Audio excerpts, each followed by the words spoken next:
पुणे विद्यापीठामध्ये विद्यार्थ्याकडे गांजा सापडलाय।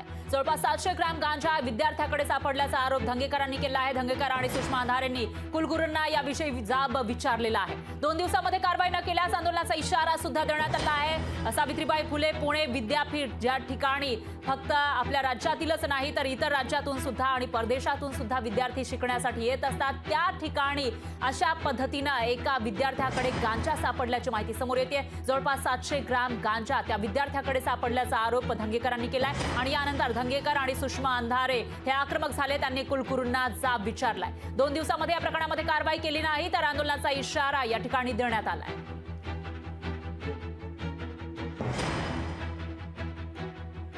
भ्रष्टाचाराची मागणी केली। जो गांजा सापडला त्याच्यावर तर आमचे कार्यकर्ते रोज बोलत आहेत। आज आम्हाला त्यांनी हाताला धरून इथं आणलं की आता तुम्हाला यावं लागेल, त्याशिवाय या प्रकरणाला वाचा फुटणार नाही। ह्याच्यामध्ये पोलीस खाते बी समोर होतं। आम्ही त्यांना विनंती केली, जर गांजा सापडला असेल तर तुम्ही कारवाई केली पाहिजे, जर भ्रष्टाचार झाला असेल तर कारवाई केली पाहिजे।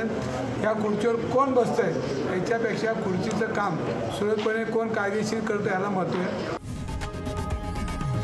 लोकशाही मराठी ऐका, पहा, जागरूक रहा।